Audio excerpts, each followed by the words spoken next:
Estimados senhores ouvintes, antes de prosseguirmos com a narração desse audiolivro, gostaria de deixar claro a todos que esse áudio se trata de uma revelação privada. O que quer dizer que não temos que tomar em conta tudo o que se dirá em tal áudio. Temos que antes ter em conta tudo o que ensina a Igreja Católica sobre o assunto. Tendo isso esclarecido, vamos ao audiolivro. Tirem-nos daqui. Entrevista de Maria Sima a Nikki Eltz. Dedicado com amor a todos aqueles que ainda experimentarão o amor de Deus. Querido leitor, tem nas mãos um livro extraordinariamente interessante. Fala do mundo do além. Oferece conselhos, pede ajuda e dá respostas. Fala da vida, da nossa vida aqui na Terra e das possíveis consequências que dependem de como a hajamos vivido.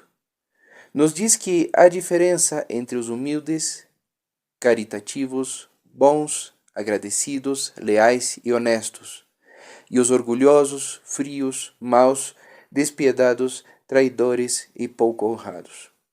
Ao morrer, nossas ações não ficam esquecidas, senão que se recordarão com toda a claridade.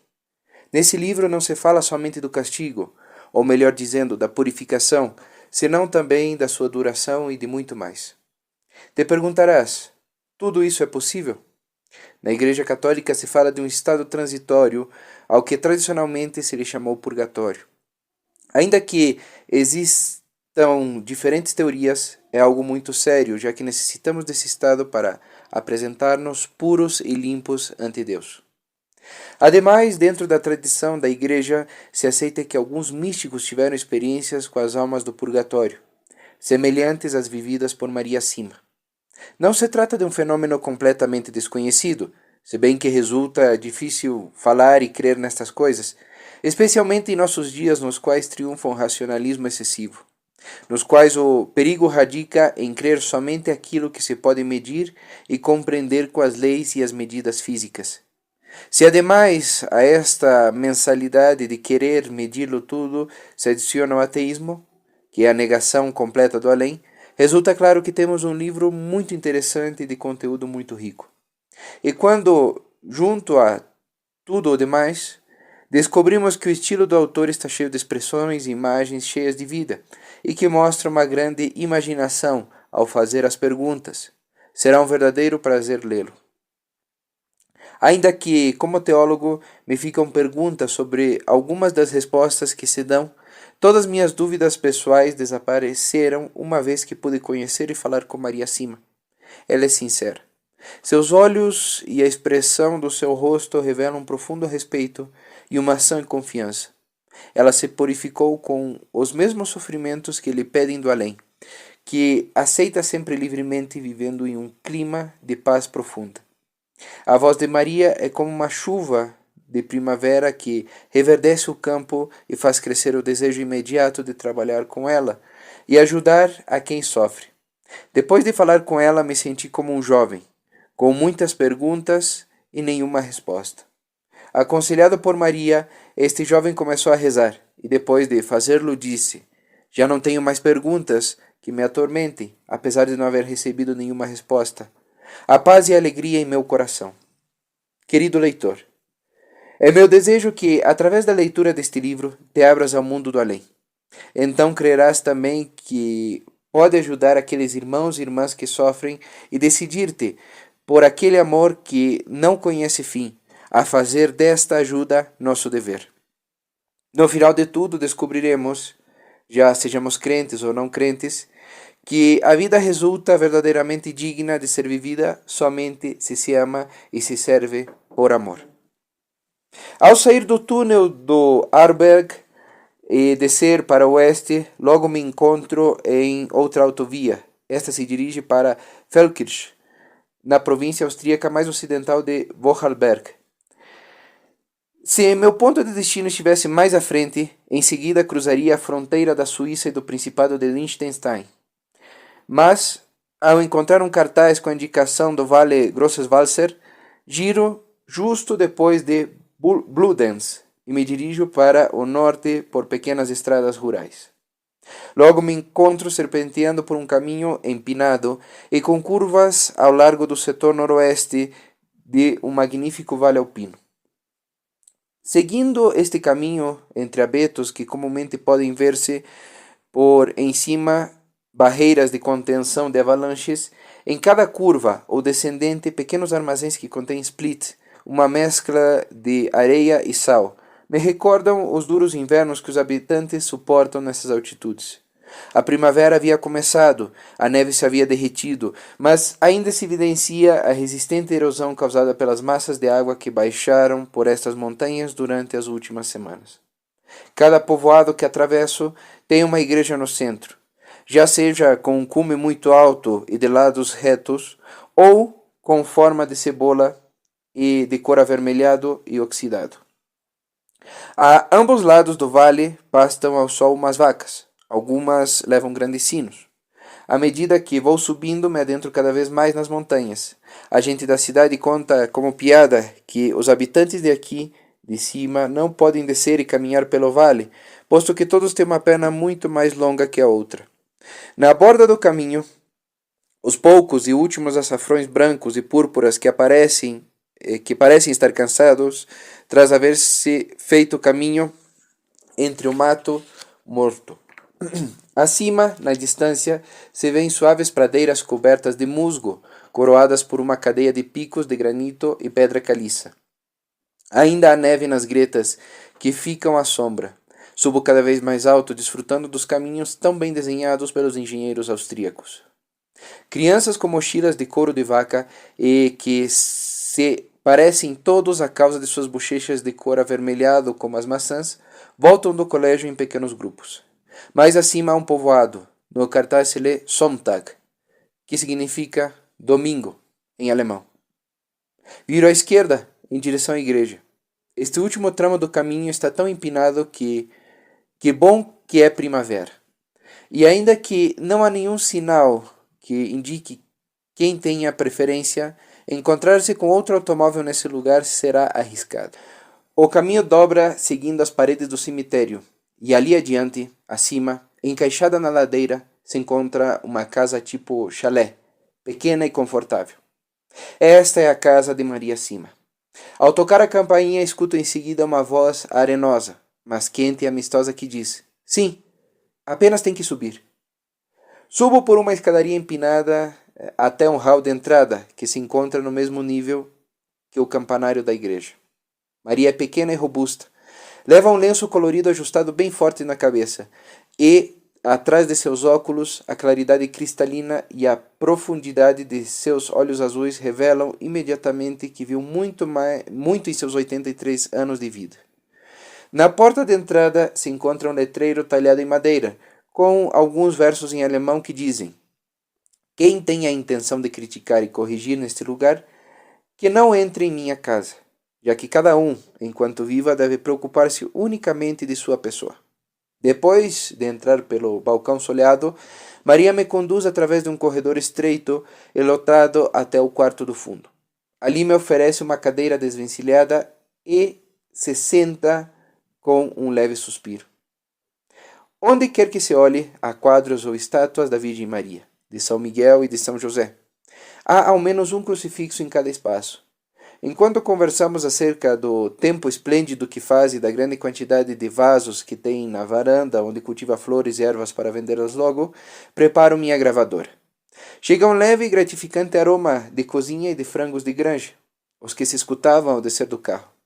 Preparo a gravadora e lhe explico que pretendo gravar a conversa à medida que falamos e lhe mostro o pequeno microfone que coloco no meio dos dois. Lhe pergunto se não lhe importa. Por mim está bem. E enquanto falamos, manterei as mãos ocupadas. Lhe importa? Se agacha e tira de debaixo da mesa há 2 caixas abertas e as deixa diante dela. Parece que contém plumas em seu interior. Claro que não, Maria. Mas diga-me, o que está fazendo com essas plumas? Nessa caixa há plumas de pato e nessa outra se encontram as pontas que lhes retiro. Quando tenho o suficiente, o vendo para uma fábrica de almofadas que fica no vale. Os granjeiros daqui de cima me trazem suas aves. As pico, as limpo e me permitem ficar com as vísceras e as plumas. Logo, as cozinho, as como e vendo as penas. É um bom trabalho que posso realizar enquanto falo com as visitas, sem importar o tempo que vamos estar. E pelo que você me disse, essa conversa poderia levar-nos um longo tempo. Bom, sim. Tenho muitas perguntas e simplesmente podemos falar até que algum de nós se canse. Lhe parece bem? Perfeito. Antes que nada, quisera dar-lhe as graças por seu tempo.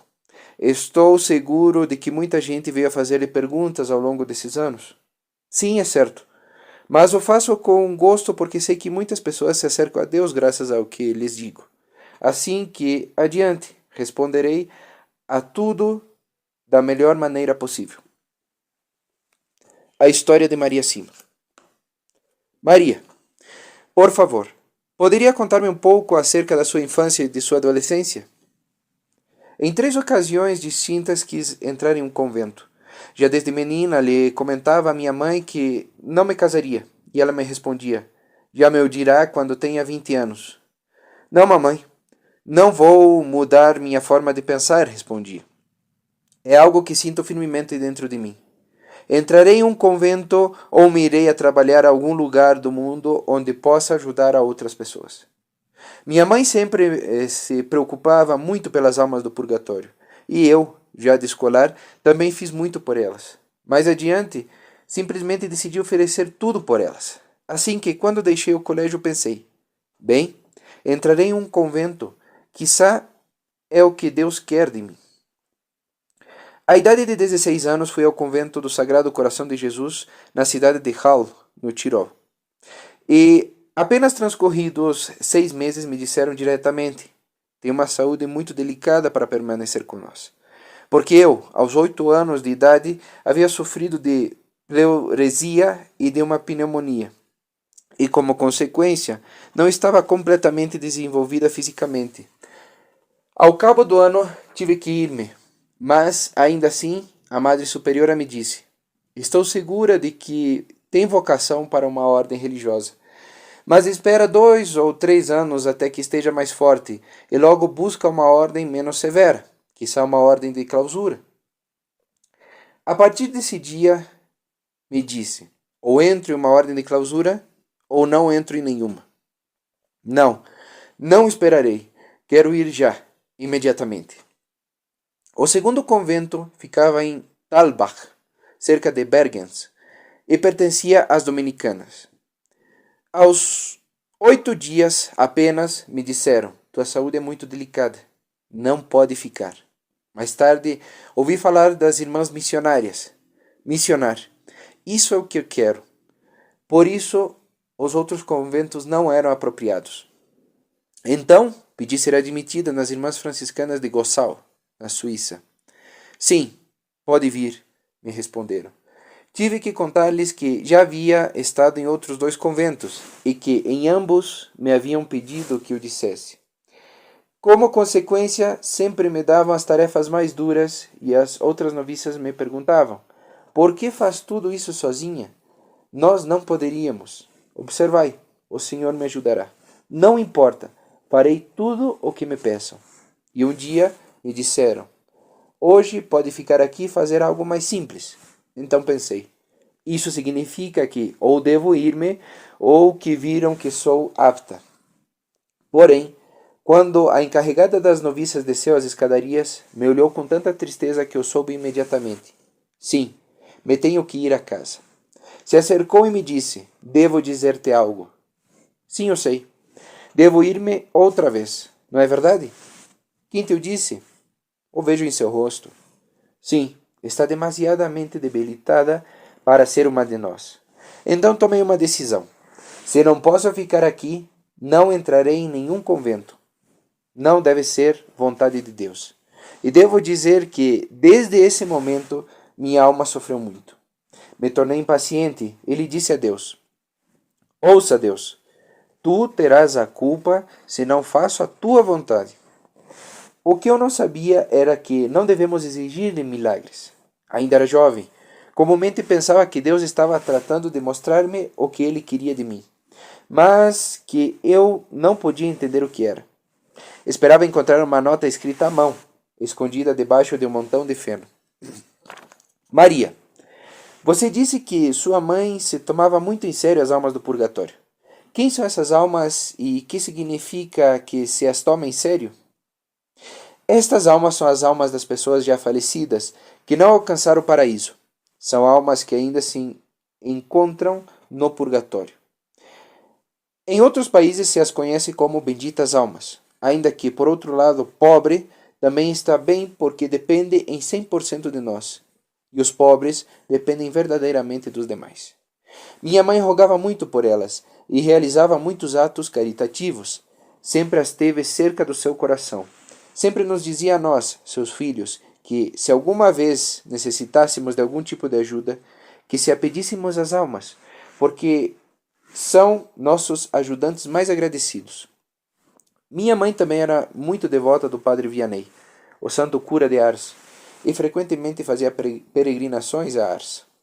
Hoje tenho quase a certeza de que minha mãe também deveu haver experimentado as almas de alguma ou de outra maneira, mas nunca nos o revelou aos pequenos. Em 1940, quando começaram estas experiências, rapidamente compreendi que isto era o que Deus queria de mim. A primeira alma veio a visitar-me quando eu tinha 25 anos. O Senhor me fez esperar até então. Maria, disse que a alma de um defunto veio a você. Tenta dizer-me que entrou em seu quarto a visitá-la? Assim é. E ainda o fazem hoje em dia. Desde 1940, quando começou, até 1953, somente vinham 2 ou 3 almas por ano, e a maioria ao longo do mês de novembro. Nesse então, trabalhava em casa, ou com crianças, também como empregada doméstica em uma granja na Alemanha, e logo aqui em um povoado vizinho. Durante o ano mariano de 1954, me visitou uma alma cada noite, e enquanto ao que se refere à minha saúde, devo admitir e agradecer a Deus que melhorara com este trabalho.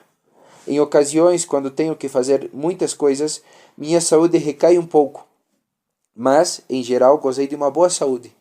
Quantas vezes lhe agradeci que não me deixasse entrar em uma ordem religiosa. Deus sempre nos dá o que necessitamos para fazer a sua vontade. Desde há muitos anos, saio e dou conferências. Uma mulher alemã as organiza e me leva em carro até cada lugar.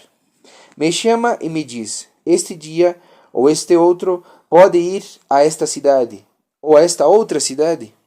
Já a primeira vez que fui convidada, me encontrei com 2 compromissos e não pude ir, porque tinha um convidado de visita. Na maioria dos casos, minhas conferências são bem recebidas, mas tenho que aguentar alguns sacerdotes mais jovens e modernos. Os crentes mais velhos, e em sua maioria os sacerdotes de certa idade, não rechaçam o que conto. Maria, por que crê que lhe passou isso a você? Não posso saberlo exatamente. Como lhe disse, sempre quis oferecer minha vida a Deus, e, portanto, a oração se converteu em algo importante para mim. Rezei muito e ofereci muitas coisas pelas benditas almas do purgatório. Ademais, também fiz um voto a Nossa Senhora para ser uma alma sofredora, especialmente por elas. Sim, isso pode que haja tido algo que ver. Maria, me pode dizer que grau de formação acadêmica você tem? Terminei a escola pública primária. Nesses anos, apenas era obrigatória por lei a escola primária. E nós éramos pobres. Maria, então a que idade foi pela última vez a uma escola? Deixe-me ver. Tinha 11 anos. Não, 12. Sim, agora eu recordo. Tinha 12 anos quando deixei o colégio definitivamente. Maria, quantas crianças haviam em sua família? Eu era a segunda de 8 irmãos, e certamente não podíamos permitir-nos mais que a primária. Recordo que o almoço e o jantar normalmente consistia somente em sopa e pão. Maria, lhe pergunto acerca da sua formação acadêmica porque penso que é importante para poder fazer-me uma melhor ideia das suas respostas, para avaliar se provém do que lhe dizem as almas que a visitam, ou seja, do outro lado, ou se são suas próprias opiniões que se formou com o que estudou e com o que viveu. E, obviamente, da influência das pessoas com as que se relaciona. Pode dizer-me de onde vêm suas respostas? Sim, eu entendo. Toda a minha vida gira ao redor dessa experiência, mas seu interesse é válido. Se digo, as almas do purgatório disseram, então é claro. Se não começo dessa forma, pode pensar que é minha opinião. Porém, por favor, ajude-me e pergunte-me se não está seguro de tudo. Pode ser que, em ocasiões, não comece dessa forma, porque me reúno com as almas aproximadamente 3 vezes por semana nesses dias. E elas são as pessoas, se poderia dizer, com as que me relaciono com mais frequência. Não há praticamente uma pessoa viva com a que passe tanto tempo seguido durante a semana, exceto quizá com uns poucos vizinhos, com os que vejo na igreja e com o sacerdote. Vivo sozinho aqui em cima e a maioria dos que vêm com nomes, perguntas ou em busca de orações ou outra ajuda geralmente chegam de muito longe. Maria, então entendo que devido à sua educação relativamente escassa e a sua vida humilde, simples e recluída aqui em cima, o que me diga se baseia, em sua maior parte, no que estas almas que a visitam lhe contaram, verdade? Exatamente. Assim pode entendê-lo. O purgatório. Maria, agora por favor, que é exatamente o purgatório? O purgatório é um lugar e um estado que toda alma experimenta quando ainda necessita expiar e reparar os pecados cometidos ao longo de sua vida antes de poder reunir-se com Jesus no céu. Hoje em dia se ensina muito pouco acerca do purgatório, e isso leva a alimentar a curiosidade de muitos que, por sua conta e sem nenhum guia espiritual, caem facilmente no ocultismo. Se deve dizer que o purgatório é somente um estado, porém isso é somente parcialmente certo, posto que certamente também é um lugar. É também um lugar de espera onde as almas ansiam chegar a Deus. Este desejo de chegar a Ele é o seu maior sofrimento. Todas as benditas almas o experimentam, sem importar o nível em que se encontre. Existem 3 níveis no purgatório, e eu me comunico com as almas que necessitam relativamente pouco para chegar ao céu. Creio que isto é assim por 2 razões. A primeira se deve a algo do que me dei conta quando me convidaram a uma casa. Seu dono acabava de perder a sua mulher recentemente e sucediam coisas estranhas pela noite. Acedi em passar uma noite para ver se podia ajudar. Não passou muito tempo antes de que começaram a escutar-se fortes golpes no vestíbulo. Então, como faço habitualmente, perguntei: que posso fazer por ti? Os ruídos se fizeram ainda mais e mais fortes até que repentinamente apareceu um animal imenso que não havia visto nunca antes, e justo atrás veio uma grande serpente que rapidamente devorou o primeiro animal. Logo, toda a cena desapareceu. Deveria haver me assustado porque estava suando. Tempo mais tarde, lhe descrevi o que havia ocorrido a uma pessoa que sabe muito desses sucessos e ele conseguiu identificar o primeiro animal. Se tratava de um hipopótamo, que simboliza um coração duro. Isso não significa que a mulher se encontrava no purgatório em forma de hipopótamo. Tão somente foi a maneira de que eu compreendia tudo com mais claridade. Depois de haver falado largamente com o viúvo, logo soube que sua mulher havia guardado rancor a outra mulher durante mais de 30 anos, apesar de que a outra mulher havia querido a paz entre elas. Ao negar-se a perdoá-la, lhe mereceu o estado mais profundo do purgatório, de onde eu não podia ajudá-la a sair ainda. A segunda razão, creio, pela que geralmente me comunico com as almas do nível mais alto do purgatório, tem que ver com um diário escrito por uma princesa alemã nos anos 20. Durante muitos anos se comunicou com as almas dos níveis mais profundos, e muitas dessas descrições são certamente monstruosas e muito mais dolorosas que as que eu vi. Maria, há outras diferenças entre os níveis mais altos e os mais profundos do purgatório? Satanás pode atacar as almas do nível mais profundo, mas não pode fazê-lo aos que encontram nos níveis mais altos. É certo que se nos põe à prova enquanto estamos aqui na Terra e que isso cessa ao morrer. No entanto, as almas do terceiro nível, o mais profundo do purgatório, devem sofrer, em primeiro lugar, pelos pecados que cometeram antes de que as orações, as missas e as boas obras que possamos oferecer por elas possam ser-lhes beneficiosas. E uma parte desse sofrimento é que continuam sendo atacadas por Satanás. Os diversos níveis do purgatório são diferentes, da mesma maneira que todas nossas dolências na terra são diferentes. Pode tratar-se de uma mera inflamação de uma unha ou até de um fogo que pode consumir a totalidade do corpo. Esse fogo existe somente nos níveis profundos, mas não nos mais altos.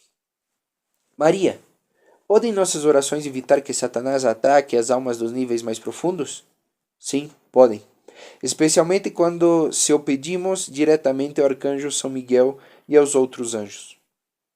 Maria, e dentro desses três níveis existem mais níveis? Sim, uma grande quantidade, porque cada alma é distinta ao chegar ali. Existem grandes sofrimentos e outras dores pequenas, e entre esses dois extremos, o resto de padecimentos.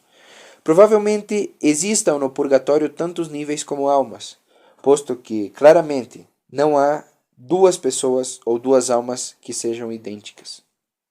Maria, quando as benditas almas do purgatório sofrem, experimentam algum tipo de alegria e de esperança? Sim. Nenhuma alma deseja regressar aqui à Terra porque tem uma noção de Deus muito mais clara que a nossa. Não querem voltar à escuridão na qual vivemos nós.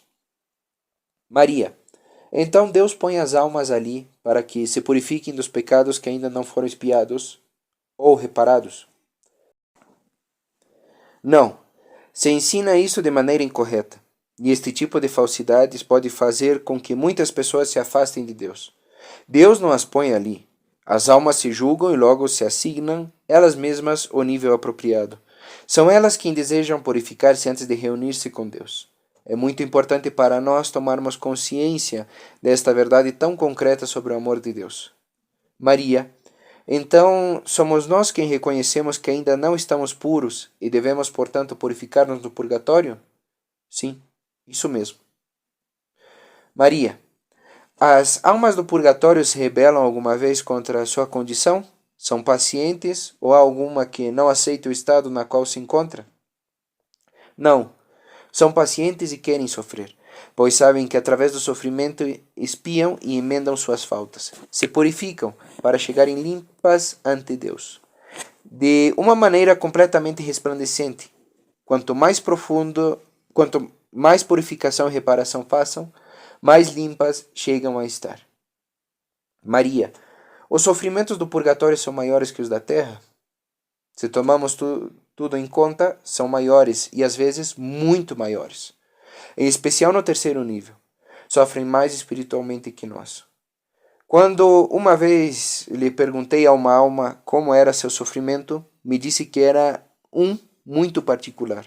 Por exemplo, um pai preguiçoso que não trabalhe para sacar sua família adiante e que por esse motivo sua mulher e filhos cheguem a passar calamidades, terá que trabalhar muito no purgatório. E seu sofrimento corporal será muito maior que o correspondente a um trabalho na terra. Porém, nossos padecimentos aqui, apesar de serem menos severos, valem muitíssimo mais para borrar nossos pecados que aqueles no purgatório. Maria, se o purgatório é também um lugar, é possível que aqui na terra existam certos lugares nos que as benditas almas passem o tempo? Sim. Ao parecer se reúnem geralmente ao redor do altar ou no lugar onde morreram. Uma mulher que conheci em Liechtenstein lograva vê-las somente ao redor do altar, e quando já não estavam ali, sabia que já se haviam ido a Cristo. As almas não vêm a mim, ou a nós, do purgatório, senão que vêm com o purgatório. Não se trata de um lugar, senão de muitos lugares distintos. Não se trata de um estado, senão de distintos estados. Maria, se trata de muitos lugares, ou um lugar grande, são o céu e o inferno também lugares? Sim. Meu diretor espiritual me fez perguntar acerca disso e a resposta foi: é incorreto que muitos teólogos ensinam hoje em dia ao dizer que o céu e o purgatório e o inferno são somente estados. São também lugares. Maria, a diferença de tempo que devem passar as almas ali antes de entrar no céu é muito ampla entre uma alma e outra? Sim, é muito ampla. Algumas estão somente meia hora e outras o resto do tempo, até o último dia. A média, dizem as almas, é de 40 anos. Maria, então haverá um último dia? Sim. Maria, pode uma alma do purgatório ver e comunicar-se com outros ao seu redor? Sempre são conscientes da presença de outras almas e sabem que não estão sós quando atuaram muitas juntas para fazer algo, mas rara vez se comunicam umas com as outras. Maria, podem ler? Sim, podem. Leem espiritualmente. Isto eu sei porque, quando vêm a mim, não tenho que ler-lhes os nomes ou as perguntas que tenho preparadas. Simplesmente as tomam do papel. Maria, quanto sabem de seus familiares? Diria que praticamente tudo. Nos veem todo o tempo. Escutam cada palavra que pronunciamos sobre elas e sabem o que sofremos. Porém, não conhecem nossos pensamentos. Se encontram presentes em seus próprios funerais e sabem quem está ali rezando por eles e quem está ali somente para ser visto pelos demais. Maria, sabem as benditas almas do purgatório o que vai ocorrer? Sim, sabem algo, mas não tudo. Me disseram que vai passar algo verdadeiramente importante, que está às portas. Porém, muitos anos diziam que estava diante da porta. Mas desde maio de 1993 usaram a expressão às portas. Será algo para a conversão da humanidade. E a uma escala menor me contaram muitas coisas que ocorreriam pouco tempo depois. No verão de 1954, me avisaram das inundações que fizeram tanto dano nesta região. Outra vez, também me disseram que ainda haviam pessoas com vida debaixo da neve tras uma avalanche, assim que as equipes de resgate continuaram buscando mais tempo do previsto. Em efeito, conseguiram localizar e salvar essas pessoas 2 dias depois de que lhes pedisse que, por favor, seguissem com a busca. Maria, se disse que depois desta vida o tempo já não existe. Mas por outro lado, você disse que o purgatório é um tempo no qual se deseja a Deus. Por favor, explique isto. É correto afirmar que tras estas vidas já não existe o tempo. Mas quando nos dizem que uma alma deve sofrer determinado tempo, se refere a uma tradução ao nosso tempo. As almas podem dizer que ainda devem sofrer mais, que não foram liberadas, ainda ou que seus sofrimentos diminuam. Quando falam de um tempo concreto ou quando indicam uma quantidade de missas, isso simboliza a intensidade e a quantidade do seu sofrimento. Maria, têm as benditas almas do purgatório corpos como os nossos? Ou têm, digamos, um corpo espiritual?